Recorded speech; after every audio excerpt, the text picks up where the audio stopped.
ಹಾಗೂ ರಾಜ್ಯ ಸರ್ಕಾರಗಳ ಕಾರ್ಮಿಕ ವಿರೋಧಿ ನೀತಿಗಳನ್ನು ಖಂಡಿಸಿ ಕರ್ನಾಟಕ ರಾಜ್ಯ ಅಂಗನವಾಡಿ ನೌಕರರ ಸಂಘ CITU ಹಾಗೂ ಕರ್ನಾಟಕ ರಾಜ್ಯ ಅಕ್ಷರ ದಾಸೋಹ ಬಿಸಿಯೂಟ ನೌಕರರ ಸಂಘದ ಜಿಲ್ಲಾ ಸಮಿತಿ ನೇತೃತ್ವದಲ್ಲಿ ಕರಾಳ ದಿನಾಚರಣೆ ಆಚರಿಸಿ ಜಿಲ್ಲಾಧಿಕಾರಿ ಎದುರು ಬೃಹತ್ ಪ್ರತಿಭಟನೆ ನಡೆಸಲಾಯಿತು. ಕೇಂದ್ರ ಸರ್ಕಾರ ICDS ಯೋಜನೆಗೆ ನೀಡುವ ಅನುದಾನವನ್ನು ಬೆಲೆ ಏರಿಕೆಗೆ ಅನುಗುಣವಾಗಿ ಹೆಚ್ಚಿಸದೆ ನಿರಂತರವಾಗಿ ಕಡಿಮೆ ಮಾಡುತ್ತಿದೆ ಎಂದು ಆರೋಪಿಸಿದರು. ಬಿಸಿಯೂಟ ಯೋಜನೆಗೂ ಸಮರ್ಪಕ ಅನುದಾನ ನೀಡದೆ ಖಾಸಗಿ ಸಂಸ್ಥೆಗಳಿಗೆ ವಹಿಸುವ ಮೂಲಕ ಯೋಜನೆಯನ್ನು ದುರ್ಬಲಗೊಳಿಸುವ ಪ್ರಯತ್ನ ನಡೆಯುತ್ತಿದೆ ಎಂದು ದೂರಿದರು. 2017ರಿಂದ ಪೌಷ್ಟಿಕ ಆಹಾರದ ಘಟಕ ವೆಚ್ಚವನ್ನು ಹೆಚ್ಚಿಸಿಲ್ಲ. ರಾಷ್ಟ್ರೀಯ ಶಿಕ್ಷಣ ನೀತಿಯ ಅನುಷ್ಠಾನದ ಹೆಸರಿನಲ್ಲಿ ಸರ್ಕಾರಿ ಶಾಲೆಗಳಲ್ಲಿ LKG ಹಾಗೂ UKG ತರಗತಿಗಳನ್ನು ಆರಂಭಿಸುತ್ತಿರುವುದರಿಂದ 3 ರಿಂದ 6 ವರ್ಷದ ಮಕ್ಕಳು ಅಂಗನವಾಡಿಗಳಿಂದ ದೂರವಾಗುತ್ತಿದ್ದು ಫಲಾನುಭವಿಗಳ ಸಂಖ್ಯೆ ಕಡಿಮೆಯಾಗುತ್ತಿದೆ ಎಂದು ತಿಳಿಸಿದರು. ಬಿಸಿಯೂಟ ಯೋಜನೆ ಆರಂಭವಾಗಿ 25 ವರ್ಷಗಳಾದರೂ ನೌಕರರ ಗೌರವಧನದಲ್ಲಿ ಸಮರ್ಪಕ ಹೆಚ್ಚಳ ಮಾಡಿಲ್ಲ. ಕೆಲಸದ ಭದ್ರತೆಯೂ ಇಲ್ಲ. ರಾಜ್ಯದಲ್ಲಿ ಬಿಸಿಯೂಟ ಯೋಜನೆಯನ್ನು ಇಸ್ಕಾನ್ಗೆ ನೀಡುವ ಪ್ರಸ್ತಾವವನ್ನು ಸರ್ಕಾರ ಕೈಬಿಡಬೇಕೆಂದು ಆಗ್ರಹಿಸಿದರು. ಅಂಗನವಾಡಿ ನೌಕರರಿಗೆ FRS, EKYC, ಪೋಷಣ್ ಟ್ರ್ಯಾಕ್ಟರ್ ಸೇರಿದಂತೆ ಆನ್ಲೈನ್ ಕೆಲಸಗಳನ್ನು ಮಾಡಲು ಗುಣಮಟ್ಟದ ಮೊಬೈಲ್, 5G ಡೇಟಾ ಹಾಗೂ ವೈಫೈ ಸೌಲಭ್ಯ ನೀಡದೆ ಒತ್ತಡ ಹೇರಲಾಗುತ್ತಿದೆ. ಈ ರೀತಿಯ ನೌಕರರ ವಿರೋಧಿ ಕ್ರಮಗಳನ್ನು ಸರ್ಕಾರ ತಕ್ಷಣ ಕೈಬಿಡಬೇಕೆಂದು ಒತ್ತಾಯಿಸಿದರು.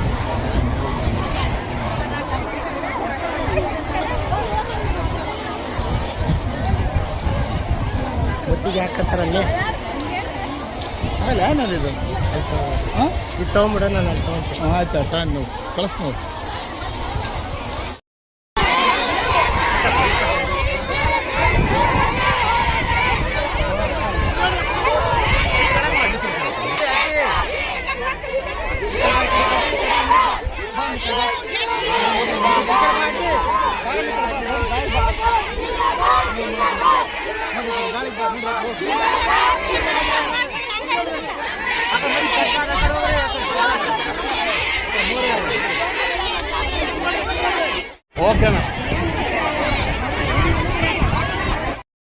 ಕೆಲಸ ಮಾಡಿಸ್ಕೊಳ್ತಿರುವ ಅಧಿಕಾರಿಗಳಿಗೆ ಸರ್ಕಾರಗಳಿಗೆ ಹೇಳಿ ಧಿಕ್ಕಾರ.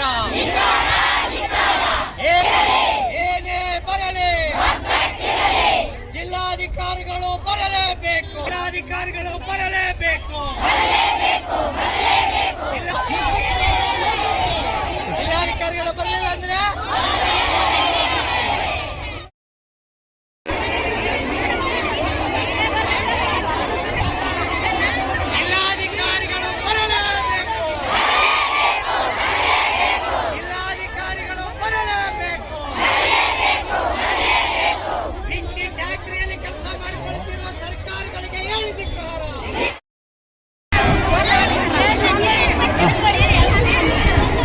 ಇವತ್ತು CITU ನೇತೃತ್ವದ ಅಡಿಯಲ್ಲಿರ್ತಕ್ಕಂಥ ಕರ್ನಾಟಕ ರಾಜ್ಯ ಅಂಗನವಾಡಿ ನೌಕರರ ಸಂಘಟನೆ ಮತ್ತು ರಾಜ್ಯ ಅಕ್ಷರ ದಾಸೋಹ ಬಿಸಿಯೂಟ ನೌಕರರ ಸಂಘಟನೆಯ ಪ್ರಮುಖ ಬೇಡಿಕೆಗಳು ನಮ್ಮನ್ನು ಕಾಯಂ ಮಾಡಬೇಕು, ನೌಕರರೆಂದು ಪರಿಗಣಿಸಬೇಕು ಅಂತಕ್ಕಂಥ ಒಂದು ಪ್ರಮುಖವಾಗಿರ್ತಕ್ಕಂಥ ಬೇಡಿಕೆ. ನಮ್ಮನ್ನು ಕಾಯಂ ಆಗಿ ನೌಕರರೆಂದು ಪರಿಗಣಿಸುವವರೆಗೂ ಕನಿಷ್ಠ ವೇತನ ಇವತ್ತಿನ ಬೆಲೆ ಏರಿಕೆ ಅನುಗುಣವಾಗಿ 36,000 ರೂಪಾಯಿ ನಿಗದಿ ಮಾಡಬೇಕು. ಮತ್ತು ಯಾವುದೇ ಕಾರಣಕ್ಕೆ ಬಿಸಿಯೂಟ ಯೋಜನೆ ಆಗಿರಲಿ, ಅಂಗನವಾಡಿ ICDS ಯೋಜನೆಯನ್ನು ಯಾವುದೇ ಕಾರಣಕ್ಕೂ ಖಾಸಗೀಕರಣ ಮಾಡಬಾರ್ದು ಅಂತಕ್ಕಂಥದ್ದು ಮತ್ತು ಅನ್ಯ ಇಲಾಖೆ ಕೆಲಸಗಳಿಂದ ಅವ್ರನ್ನ ಬಿಡುಗಡೆ ಮಾಡಬೇಕು ಅಂತಕ್ಕಂಥ ಹಲವಾರು ಬೇಡಿಕೆಗಳನ್ನ ಇಟ್ಕೊಂಡು ಇವತ್ತು CITU ನೇತೃತ್ವದೊಳಗೆ ಇಡೀ ದೇಶಾದ್ಯಂತ ಮತ್ತು ರಾಜ್ಯಾದ್ಯಂತ ಕೂಡ ಮಾನ್ಯ ಜಿಲ್ಲಾಧಿಕಾರಿಗಳ ಕಚೇರಿ ಮುತ್ತಿಗೆ ಹಾಕುವ ಮೂಲಕ ಪ್ರತಿಭಟನೆಯನ್ನು ಒತ್ತಾಯವನ್ನು ಮಾಡಿದ್ದೀವಿ. ಅದರ ಭಾಗವಾಗಿ ರಾಯಚೂರು ಜಿಲ್ಲಾಧಿಕಾರಿ ಕಚೇರಿಯನ್ನು ಮುತ್ತಿಗೆ ಹಾಕುವ ಮೂಲಕ ನೌಕರರ ಬೇಡಿಕೆಗಳಿಗೆ ರಾಜ್ಯ ಮತ್ತು ಕೇಂದ್ರ ಸರ್ಕಾರಗಳು ಮುಂದೆ ಹಾಕಬೇಕು ಅಂತೇಳಿ ಒತ್ತಾಯವನ್ನು ಮಾಡ್ತಾ ಇದ್ದೀವಿ.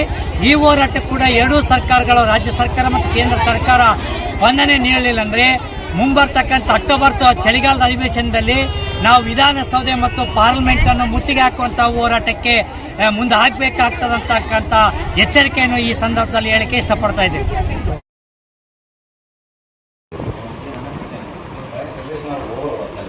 ಇಡಪನೂರು ಪೊಲೀಸ್ ಠಾಣೆ ವ್ಯಾಪ್ತಿಯ ಹಂಚಿನಾಳ ಗ್ರಾಮದ ಇಂಡಿಯನ್ ಆಯಿಲ್ ಪೆಟ್ರೋಲ್ ಬಂಕ್ನಲ್ಲಿ ಹಣದ ವಿಚಾರವಾಗಿ ಆರಂಭವಾದ ಜಗಳ ಕೊಲೆಯಲ್ಲಿ ಅಂತ್ಯಗೊಂಡಿರುವ ಘಟನೆ ನಡೆದಿದೆ. ಜುಲೈ 8ರಂದು ರಾತ್ರಿ 8:35ರ ಸುಮಾರಿಗೆ ಮಹೇಶ್ ಪೆಟ್ರೋಲ್ ತುಂಬಿಸಿಕೊಂಡ ಬಳಿಕ ಹಣ ಪಾವತಿಸುವ ವೇಳೆ 10 ರೂಪಾಯಿ ಕಡಿಮೆ ನೀಡಿದ ವಿಚಾರವಾಗಿ ಪೆಟ್ರೋಲ್ ಬಂಕ್ ಸಿಬ್ಬಂದಿ ರವಿ ಮತ್ತು ಮಹೇಶ್ ನಡುವೆ ವಾಗ್ವಾದ ನಡೆದಿದೆ. ಇದೇ ವೇಳೆ ನಾಗರಾಜ್ ಕೂಡ ಸ್ಥಳಕ್ಕೆ ಆಗಮಿಸಿದ್ದಾನೆ.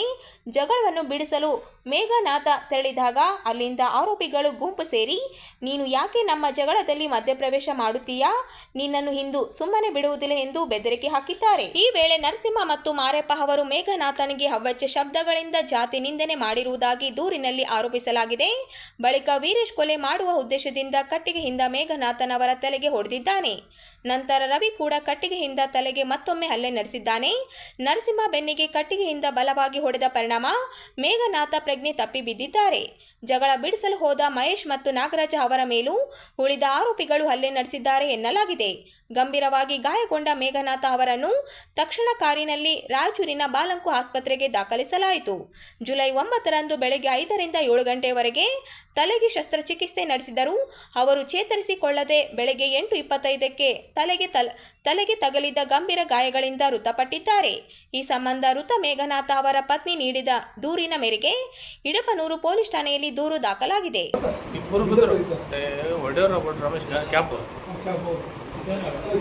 ಮಹೇಶ್ ಅಲ್ಲ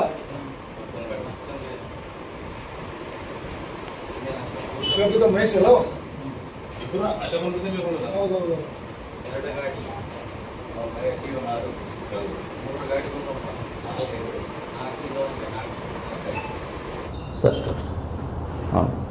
ನಮಸ್ಕಾರ. ನಿನ್ನೆ ದಿನಾಂಕ ಇಡಪನೂರು ಪೊಲೀಸ್ ಸ್ಟೇಷನಲ್ಲಿ ಒಂದು ಮರ್ಡರ್ ಕೇಸ್ ರಿಜಿಸ್ಟರ್ ಆಗಿರುತ್ತದೆ. ಇದರ ಸಾರಾಂಶ ಏನೆಂದರೆ, ಒಬ್ಬರು ಕಸ್ಟಮರ್ ಮಹೇಶ್ ಬರ್ತಾರೆ ಪೆಟ್ರೋಲ್ ಪರ್ಚೇಸ್ ಮಾಡೋಕ್ಕೆ. ಪೆಟ್ರೋಲ್ ಪರ್ಚೇಸ್ ಮಾಡಾದಮೇಲೆ ಅವ್ರದ್ದು ಟೋಟಲ್ 110 ರುಪೀಸ್ ಕೊಡಬೇಕಾಗುತ್ತೆ. ಬಟ್ ಅವ್ರ ಪಾಕೆಟಲ್ಲಿ ಬರೀ 100 ರುಪೀಸ್ ಇರುತ್ತೆ, ಇನ್ನು 10 ರುಪೀಸ್ ಇರಲ್ಲ. ಅದಕ್ಕೆ ಪೆಟ್ರೋಲ್ ಬಂಕ್ ವರ್ಕರ್ಸ್ ಎಲ್ಲ ಬಂದು ಹಲ್ಲೆ ಮಾಡೋಕ್ಕೆ ಸ್ಟಾರ್ಟ್ ಮಾಡ್ತಾರೆ. ಆವಾಗ ಮಹೇಶ್ ಅವರ ಸಂಬಂಧಿಕರಾದ ಮೇಘನಾಥ್ ನಾಯ್ಕ್ ಅವ್ರಿಗೆ ಕರೆಸ್ತಾರೆ.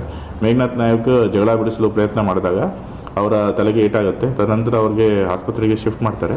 ಆಸ್ಪತ್ರೆಯಲ್ಲಿ ಚಿಕಿತ್ಸೆ ಫಲಕಾರಿಯಾಗಿದೆ, ಅವರು ಮೃತಪಟ್ಟಿರುತ್ತಾರೆ. ಇದರ ಪ್ರಯುಕ್ತ ನಾವು ಇಡಪನೂರು ಪೊಲೀಸ್ ಠಾಣೆಯಲ್ಲಿ ಒಂದು ಮರ್ಡರ್ ಕೇಸ್ ರಿಜಿಸ್ಟರ್ ಮಾಡಿದ್ದೇವೆ. ಹಾಗೂ 6 ಜನ ಆರೋಪಿ ಇದ್ದಾರೆ. ರವಿ, ವೀರೇಶ್, ನರಸಿಂಹ, ಮಾರಪ್ಪ, ರಮೇಶ್ ಮತ್ತು ಪ್ರವೀಣ್ ಎಲ್ಲರನ್ನೂ ನಾವು ಸೆಕ್ಯೂರ್ ಮಾಡಿದ್ದೇವೆ. ಆ್ಯಂಡ್ ಇವತ್ತು ಮಹಾಜರ್ ಕ್ರಮ ಜರುಗಿಸಿದ ನಂತರ ನಾವು ನ್ಯಾಯಾಧೀಶರ ಮುಂದೆ ಪ್ರೊಡ್ಯೂಸ್ ಮಾಡ್ತೇವೆ.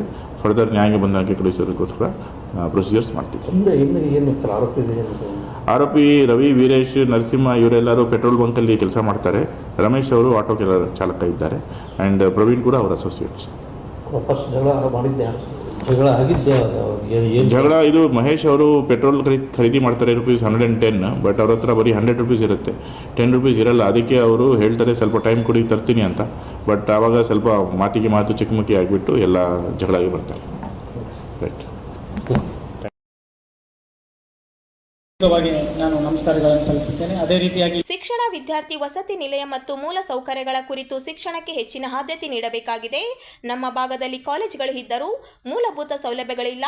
ಈ ಎಲ್ಲ ಸಮಸ್ಯೆಗಳನ್ನು ಸರ್ಕಾರದ ಗಮನಕ್ಕೆ ತರುವ ಕೆಲಸವನ್ನು ನಾನು ಮಾಡುತ್ತೇನೆ ಎಂದು ಕರ್ನಾಟಕ ರಾಜ್ಯ ಮಹಿಳಾ ಆಯೋಗದ ಅಧ್ಯಕ್ಷರಾದ ಡಾಕ್ಟರ್ ನಾಗಲಕ್ಷ್ಮಿ ಚೌಧರಿ ಹೇಳಿದರು. ಅವರು ಶುಕ್ರವಾರ ರಾಯಚೂರು ನಗರದ ನಿಜಲಿಂಗಪ್ಪ ಕಾಲೋನಿಯ ಸರ್ಕಾರಿ ಪ್ರಥಮ ದರ್ಜೆ ಕಾಲೇಜಿನಲ್ಲಿ ಮಾಧ್ಯಮ ಪ್ರತಿನಿಧಿಗಳಿಗೆ ಮಾಹಿತಿ ನೀಡಿ ಮಾತನಾಡಿದರು. ವಿದ್ಯಾರ್ಥಿಗಳ ಪ್ರಮುಖ ಬೇಡಿಕೆಗಳಲ್ಲಿ ಒಂದು ಉತ್ತಮ IAS ತರಬೇತಿ ಕೇಂದ್ರ, ಕಲಬುರಗಿಯಲ್ಲಿ ಸಾಧ್ಯವಾಗಿರುವಂತಹ IAS ಕೋಚಿಂಗ್ ಕೇಂದ್ರವನ್ನು ರಾಯಚೂರಿನಲ್ಲೂ ಸ್ಥಾಪಿಸಬೇಕೆಂಬುದು ನಮ್ಮ ಆಶಯ. ಇದಕ್ಕಾಗಿ ಅಗತ್ಯ ಕ್ರಮಗಳನ್ನು ಕೈಗೊಳ್ಳಲಾಗುವುದು. ಈಗಾಗಲೇ ನಗರ ಆಯುಕ್ತರೊಂದಿಗೆ ಈ ವಿಷಯವಾಗಿ ಮಾತನಾಡಿದ್ದೇನೆ. ತಕ್ಷಣವೇ ವರದಿ ಸಿದ್ಧಪಡಿಸಿ ಸಂಬಂಧಿತ ಇಲಾಖೆಗೆ ಸಲ್ಲಿಸುವಂತೆ ಸೂಚಿಸಲಾಗಿದೆ.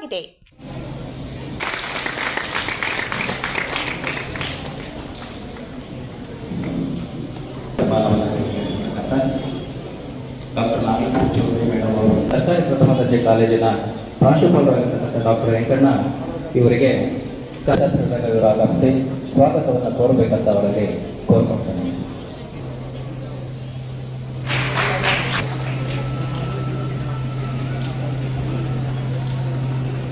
ಅಧಿಕಾರಿಗಳು ರಾಯಚೂರು ಆದಂತ ಡಾಕ್ಟರ್ DA ಬಿರಾದರ್ ಸರ್ ಅವರು ಕೂಡ ಈ ಕಾರ್ಯಕ್ರಮಕ್ಕೆ ಆಗಮಿಸಿದ್ದಾರೆ.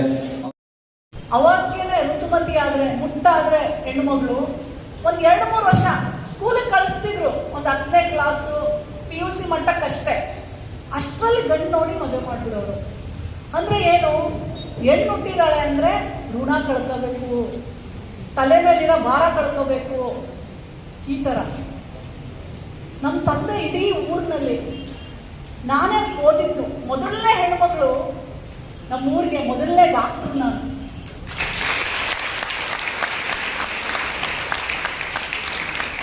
ನಾನು ಪ್ರತಿಯೊಂದು ಮಾತಾಡ್ತೀನಿ. ಯಾಕೆ ಅಂದರೆ ನಮ್ಮೂರಿನಲ್ಲಿ ಒಂದು ಅಪ್ಲಿಕೇಶನ್ ತುಂಬಕ್ಕೂ ಯಾರಿಗೂ ಬರ್ತಾ ಇರಲಿಲ್ಲ. ಯಾರನ್ನಾರು ಕರೆಸಿ ಅಪ್ಲಿಕೇಶನ್ ತುಂಬಿಸೋರು. ನಮಗೂ ಏನು ಗೊತ್ತಾಗ್ತಾ ಇರಲಿಲ್ಲ. ನಾವು ಓದಿದ್ದು ಸ್ಕೂಲು ಇಂಗ್ಲೀಷ್ ಮೀಡಿಯಂ ಆದ್ರೂ ಎಲ್ಲ ಕನ್ನಡ ಮಾತಾಡೋದು. ಪುಸ್ತಕದಲ್ಲಿ ಒಂದು 3-4 ಸಬ್ಜೆಕ್ಟ್ ಇಂಗ್ಲೀಷ್ ಇರ್ತಿತ್ತು ಹೊರತು ಕೆಲವೊಂದು ಅರ್ಥವೇ ಆಗ್ತಿರ್ಲಿಲ್ಲ ನನಗೆ. ಸರಿಯಾಗಿ ಇಂಗ್ಲೀಷ್ ಬರ್ತಾ ಇರಲಿಲ್ಲ.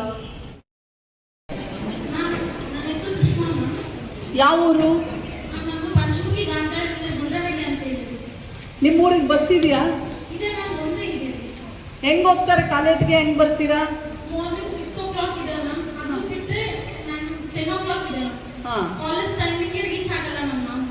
10 ಗಂಟೆಗೆ ಬಿಟ್ರೆ ಕಾಲೇಜ್ ಟೈಮಿಗೆ ಬರಲ್ಲ. 6 ಗಂಟೆಗೆ ಬಿಟ್ರೆ ಬೇಗ ಬಂದು ಇಲ್ಲಿ ಕುತ್ಕೊಂಡ್ಬಿಡ್ಬೋದು. ಹಾ, ಇದೊಂದು ಬರ್ಕೊಳ್ಳಿ. ಯಾವ ಊರವಂದ್ರೆ? ಹಾ, ಬರ್ಕೊಳ್ಳಿ. ಇದಾದ್ಮೇಲೆ KSRTC DC ಅವ್ರಿಗೆ ಮಾತಾಡ್ತೀನಿ ನಿಮ್ಮ ಊರಿಗೆ ಬಸ್ಗೆ. ಹಾ, ಹೇಳಮ್ಮ.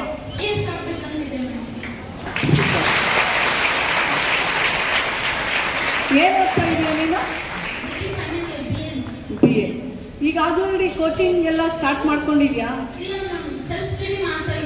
ಮಾಡ್ತಾ ಇದೆಯಾ? ರಾಯಚೂರಲ್ಲಿ IAS ಕೋಚಿಂಗ್ ಸೆಂಟರ್ಸ್ ಇದಾವ? ಒಂದೂ ಇಲ್ಲ. Railway station to bus stand or where the main roads are there they are there, but not in like which are connection from villages. No ma'am, there no local buses. People are walking from like so many kilometers to Raichur. Like only 1 kilometer routes are there, but buses are not available ma'am. Like Eglaspur, Askial, maybe Askial is there buses. Eglaspur and Sidrampur there inside no buses ma'am, local buses. Their village people are suffering so much. And for electricity, nowadays most of the time is going like no electricity ma'am in Raichur. No, current is there, but like if little it's thundering, no electricity for hours. Like 10 o'clock it's morning, 10 a.m. it's going, and 5 p.m. and all it's coming ma'am, like that. No, pratidina no. Like if thundering happening, little bit if wind is blowing, then current they are removing ma'am. And people are suffering for local buses so much ma'am. Yeah. Next. ಎರಡೇ time bus ಇದೆ ma'am. ಬೆಳಿಗ್ಗೆ 8:00 ಅಲ್ಲಿ ಬಿಟ್ಟಿದ್ದಿಲ್ಲ, 9:00 ಇರ್ತದ್ರಿ. ಒಮ್ಮೆ ಸಾಯಂಕಾಲ 5:00 ಇರ್ತದ್ರಿ. ಮಧ್ಯಾಹ್ನ ಸರಿಯಾಗಿ ಬಸ್ ಇಲ್ಲ. ನಿಮ್ಮ ಕಾಲೇಜ್ ಎಷ್ಟೊತ್ತಿಗೆ ಬಿಡುತ್ತೆ? 1 ಗಂಟೆಗೆ ಬಿಡುತ್ತೆ. ನೀ 5 ಗಂಟೆವರೆಗೂ ಕಾಯ್ತಾ ಹೋಗ್ಬೇಕಾ? ನಿಮ್ಮ ಕಾಲೇಜಲ್ಲಿ ಲೈಬ್ರರಿ ಇದೆಯಾ? ಹಾಂ ಇದೆ. ಓದ್ಕೊಂಡು ಕೂತ್ಕೋಬೋದಾ? ನಿನ್ನ ಗುರಿ ಏನು ಹೇಳ್ತಾ ಇಲ್ಲ? Accounts lecturer. ಅಕೌಂಟ್ಸ್ ಟೀಚರ್ ಆಗಬೇಕಾ? ಸೂಪರ್. 4 ತಿಂಗಳಾಯ್ತು ಮ್ಯಾಮ್. ಒಂದು ಟೈಮ್ ಬಸ್ ಇಲ್ಲ. ನಮ್ಮೂರಿಂದ ಬಸ್ ಸ್ಟಾಪ್ 2 ಕಿಲೋಮೀಟರ್ ನಡ್ಕೊಂಡು ಹೋಗಿ. ಎಷ್ಟು ಕಿಲೋಮೀಟರ್ ನಡಿಬೇಕು? 2 ಕಿಲೋಮೀಟರ್ ನಮ್ಮೂರಿಂದ. ಅಲ್ಲಿ ಬಸ್ ಟೈಮ್ ಒಂದ್ಸಲ ಕರೆಕ್ಟ್ ಬರ್ತಾ, ಒಂದ್ಸಲ ಬರಲ್ಲ ಮ್ಯಾಮ್. ಮಾರ್ನಿಂಗ್ 7:40 ಆಗ್ಬಿಟ್ರೆ ಇಲ್ಲಿ 9 ಕಿಲೋಮೀಟರ್ ಇರ್ತೀವಿ ಮ್ಯಾಮ್. ಎಷ್ಟೊತ್ತಿಗೆ ಬಿಟ್ರೆ? 7:40 ಬಿಡ್ತೀವಿ ಮ್ಯಾಮ್ ಮನೆಗೆ ದಿನ. ಅಲ್ಲಿ ಬಿಟ್ರೆ 9:45 ಬರ್ತೀರಾ? ಯಾವ ಊರಂದ್ರೆ? ಕಾಯ್ದೊಡ್ಡಿ. ಆಯ್ತಮ್ಮ. ಇನ್ನೊಬ್ರು ನೆಕ್ಸ್ಟ್ ಯಾರು?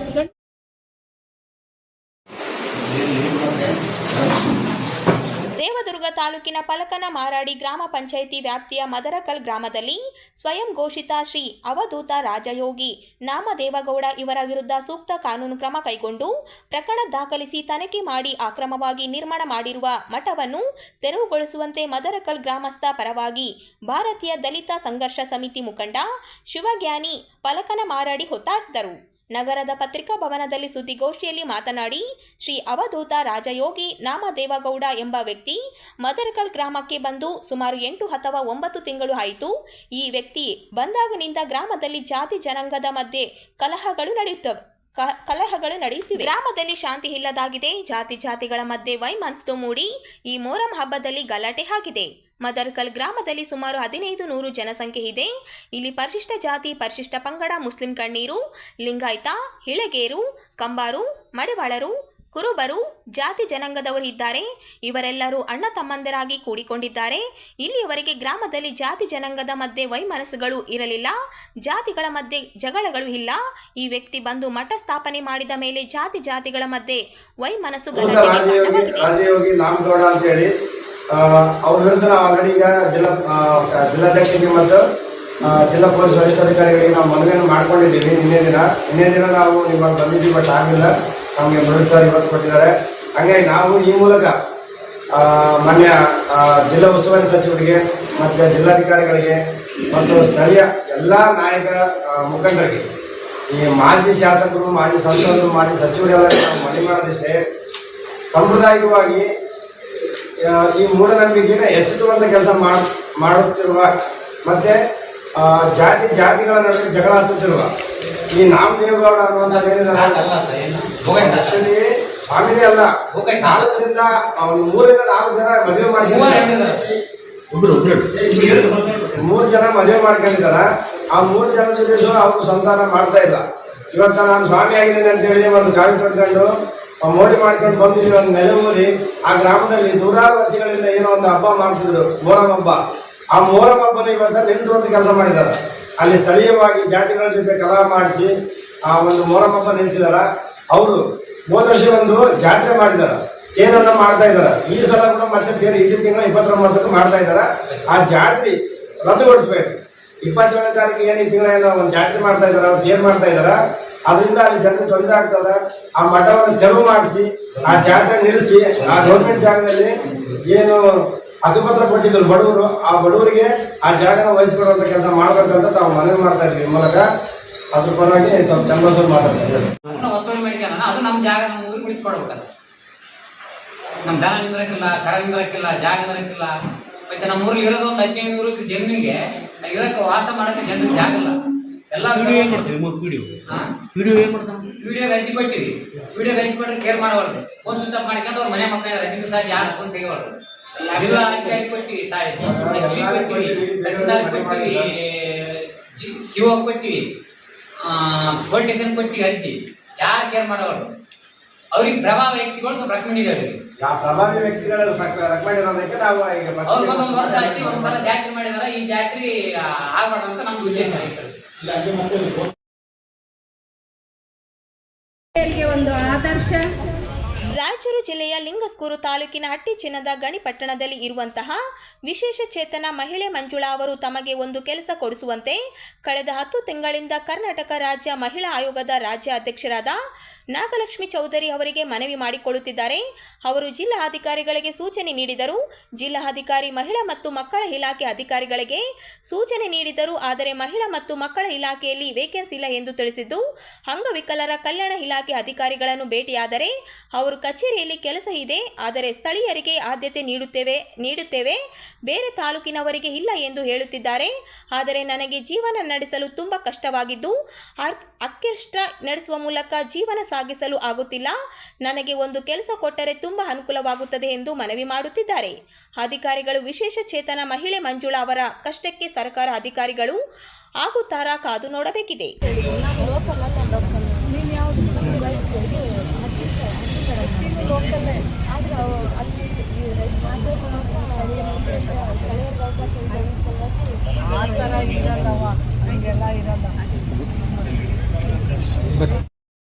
ನಿಮ್ಮೂರು ಯಾವ ಎಲ್ಲಿಂದ ಬಂದ್ರೆ ಅಂತ ಹೇಳಿ? ನನ್ನ ಹೆಸರು ಮಂಜುಳಾ ಅಂತ. ನಮ್ಮೂರು ಹಟ್ಟಿ ಚಿನ್ನದ ಗಣಿ. ನಾವು ಇವ್ರ ಮೇಡಮ್ನ ಭೇಟಿ ಆಗಬೇಕಂತ ಬೆಂಗಳೂರಿಗೆ ಹೋಗಿದ್ವಿ. ಬೆಂಗಳೂರಿಗೆ ಹೋಗಿ ಸುಮಾರು ಎಷ್ಟಂದರೆ ಈಗ 10 ತಿಂಗಳಾಯಿತು ನಾವು ಮೇಡಮ್ ಭೇಟಿಯಾಗಿ. ಅಲ್ಲಿಂದ ಮೇಡಮ್ ಅವರು ಕೆಲಸ ಕೊಡಿಸ್ತೀನಿ ಅಂತಲೇ ಹೇಳಿದರು. ಹಾಗಾಗಿ ಅವರು ಡಿ ಸಿ ಮೇಡಮ್ ಅವ್ರಿಗೆ ಫೋನ್ ಮುಖಾಂತರ ಮಾತಾಡಿದ ತಕ್ಷಣ ಅವ್ರು ಕಳಿಸ್ಕೊಡ್ರಿ ಅಂತ ಹೇಳಿದರು. ಕಳಿಸಿಕೊಟ್ಮೇಲೆ ನಾವು ಇಲ್ಲಿಗೆ ಬಂದು ಸರಿಗೆ ಭೇಟಿಯಾದ್ವಿ. ಅವರಿದ್ರೆ ಕೊಡ್ತೀನಿ ಕೆಲಸ ಕೊಡ್ತೀನಿ ಅಂತಲೇ ಹೇಳಿದ್ದಾರೆ. ಬಟ್ ಈಗ ನಾನು ಆರ್ಕೆಸ್ಟ್ರಾ ಮಾಡಿಕೊಂಡು ಜೀವನ ಮಾಡೋಕ್ಕೆ ನನಗೆ ತುಂಬ ಕಷ್ಟ ಆಗ್ತಿದೆ. ಈಗಿನ ಚೆನ್ನಾಗಿರೋರೇ ಜೀವನ ಮಾಡಬೇಕಾದ್ರೆ ಕಷ್ಟ ಆಗಬೇಕಾದ್ರೆ ನಾನೊಂದು ಹ್ಯಾಂಡಿಕ್ಯಾಪ್ ಇದ್ದೀನಿ, ನನಗೊಂದು ಮಗು ಇದೆ, ಚಿಕ್ಕ ಮಗು ಇದೆ, ಗಂಡ ಬೇರೆ ಬಿಟ್ಟೋಗಿದ್ದಾನೆ. ನನ್ನ ಜೀವನ ಹೆಂಗೆ ಮಾಡ್ಕೊಳ್ಳೋದಂತ ಮೇಡಮ್ ಬಿಟ್ಟಾದೆ ನಾನು. ಈಗ ಈಗ ಡಿ ಸಿ ಕಡೆಯಿಂದ ಬೇರೆ ಕಡೆ ಕಳಿಸಿದ್ರು, ಬೇರೆ ಕಡೆಯಿಂದ ಇನ್ನೊಂದು ಕಡೆ ಕಳಿಸ್ತಾ ಇದ್ದಾರೆ. ನನಗೆ ತಿರುಗಾಡೋಕೆ ನನ್ನಿಂದ ಆಗ್ತಾ ಇಲ್ಲ. ಹಂಗಾಗಿ ನಮ್ಮ ಮೇಡಮ್ಗೆ ಮತ್ತೆ ಭೇಟಿ ಆಗಬೇಕನ್ನೋ ಸಲಕ್ಕೆ ಇಲ್ಲಿ ಬಂದು ಅವ್ರಿಗೆ ಕೇಳ್ತಾ ಇದ್ದೀನಿ. ಅವ್ರು ಏನು ಮಾಡ್ತಾರೋ ಏನೂ ಗೊತ್ತಿಲ್ಲ ಸರ್, ನನಗೂ ಗೊತ್ತಾಗ್ತಿಲ್ಲ. ಆದರೆ ನನ್ನ ಮಾತ್ರ ಜೀವನ ಮಾತ್ರ ಭಾಳ ಕಷ್ಟ ಆಗ್ತಿದೆ. ಈಗಿನ ಆರ್ಕೆಸ್ಟ್ರಾ ಜೀವನ ಅಂತೂ ಎಲ್ಲರಿಗೂ ಗೊತ್ತಿದ್ದೇ ಆದ. ಬಟ್ ನಾನು ಏನು ಮಾಡಲಿ ಮುಂದೆ ಅನ್ನೋದು ನನಗೊಂದು ಕ್ವಶನ್ ಆಗಿ ಕಾಡ್ತಾ ಇದೆ ನೋಡಿ ಸರ್. ಬೇರೆ ಕಡೆ ಎಲ್ಲ ಅಂದರೆ ಡಿ ಸಿ ಸರ್ ಕಡೆಯಿಂದನೇ ಮಹಿಳಾ ಮತ್ತು ಮಕ್ಕಳ ಅಭಿವೃದ್ಧಿ ಇಲಾಖೆಗೆ ಹೋಗಿ ಭೇಟಿ ಆದರೆ ಅಲ್ಲಿ ಕೆಲಸ ಖಾಲಿ ಇಲ್ಲ ಅಂತ ಹೇಳಿದರು. ನಂತರ ಇಲ್ಲಿ ಜಿಲ್ಲಾ ಮತ್ತು ಅಂಗವಿಕಲರ ಕಲ್ಯಾಣ ಇಲಾಖೆ ಇತ್ತಲ್ಲ, ಅಲ್ಲಿಗೆ ಹೋದರೆ ಲೋಕಲ್ ಇದ್ದವರಿಗೆ ಮಾತ್ರ ತಗೊಳ್ತೀನಿ. ನಾನು ಲೋಕಲ್ ಅಲ್ಲ, ನಮ್ಮೂರು ಹಟ್ಟಿ ಚಿನ್ನದ ಗಣಿ, ನಾವು ಲಿಂಗಸೂರು ತಾಲೂಕಿನವ್ರು, ಆದರೆ ರಾಯಚೂರು ಡಿಸ್ಟಿಕ್ನವರೇ. ಬಟ್ ಆದರೆ ಅವರು ತೊಗೊಳಕ್ಕೆ ತಯಾರಿಲ್ಲ ನನಗೆ. ಅದಕ್ಕೆ ಯಾವುದಾದ್ರೂ ಒಂದು ಅನುಕಂಪದ ಆಧಾರದ ಮೇಲೆಗೆ ಒಂದು ನೌಕರಿ ಯಾವುದಾದ್ರೂ ಅಂತ ಹೇಳಿದ್ದೀನಿ, ಇದೆ ಅಂತಲೂ ಹೇಳಿಲ್ಲ ನಾನು. ಯಾವುದಾದ್ರೂ ಒಂದು ಕೆಲಸ ಕೊಡ್ರಿ ಅಂತ ಕೇಳೋಕ್ಕೆ ಇಷ್ಟಪಡ್ತೀನಿ. ಅವನಿಗೆ ತಮ್ಮ ಹೆಸರು ಮೇಡಮ್? ಮಂಜುಳಾ ಅಂತ ನನ್ನ ಹೆಸರು. ನಮ್ಮೂರು ಹಟ್ಟಿ ಚಿನ್ನದ ಗಣಿ.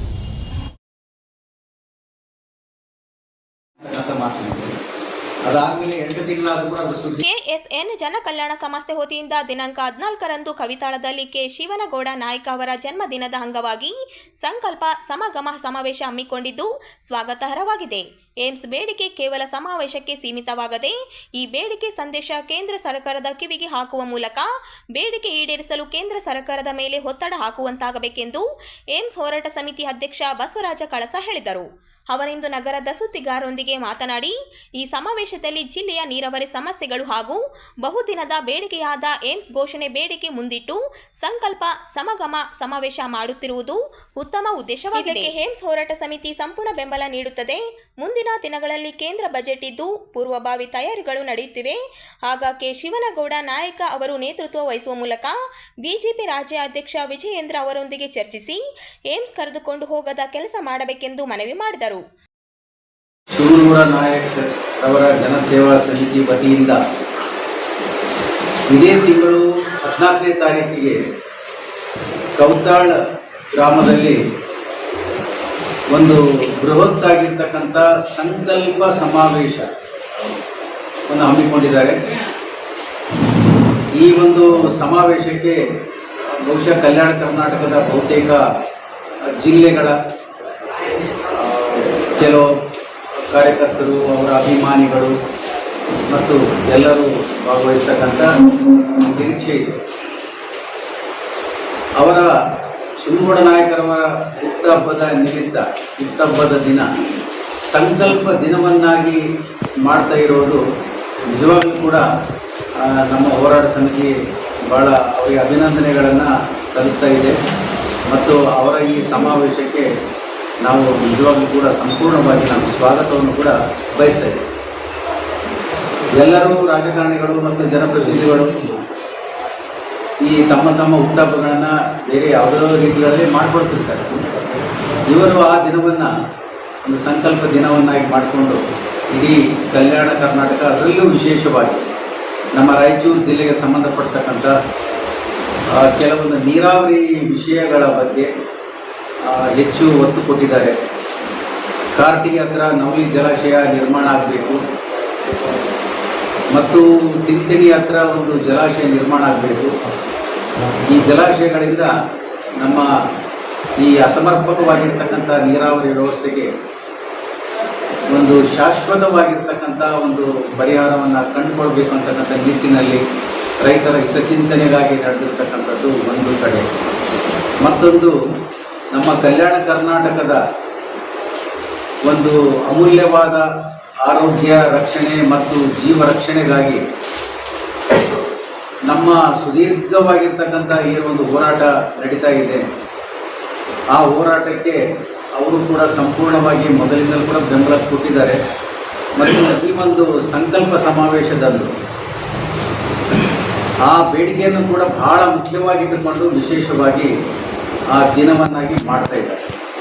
ಇದಕ್ಕೆ ನಮ್ಮ ಸಮಿತಿ ನಿಜವಾಗ್ಲೂ ಕೂಡ ಬಹಳ ಸಂತೋಷ ಮತ್ತು ಅವರ ಬಗ್ಗೆ ನಮಗೆ ಅಭಿಮಾನ ಕೂಡ ನಾವು ವ್ಯಕ್ತಪಡಿಸ್ತಾ ಇದ್ದೇವೆ, ಸ್ವಾಗತವನ್ನು ಕೊಡ್ತಾ ಇದ್ದೇವೆ. ಈ ಒಂದು ಸಮಾವೇಶಕ್ಕೆ ನಮ್ಮನ್ನು ಕೂಡ ಆಮಂತ್ರಣ ಮಾಡಿದ್ದಾರೆ.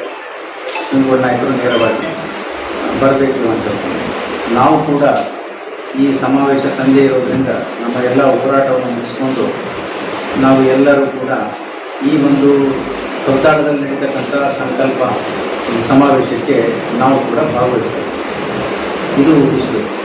ಬಹಳ ಮುಖ್ಯವಾಗಿ ಇನ್ನೊಂದು ಮಾತು ಏನು ಹೇಳಬೇಕಾಗಿದೆ, ಈ ಸಮಾವೇಶ ನಮ್ಮೆಲ್ಲರನ್ನ ಸ್ಫೂರ್ತಿ ತರೋದಕ್ಕೆ, ನಮಗೆ ಒಂಥರ ಇನ್ಸ್ಪೈರ್ ಮಾಡೋದಕ್ಕೆ ಇದು ಸಾಕಷ್ಟು ನಮಗೆ ಶಕ್ತಿಯನ್ನು ಕೊಡ್ತದೆ. ಅದ್ರ ಬಗ್ಗೆ ನಾನು ಅಲ್ಲಗಳಿದ್ದೀನಿ.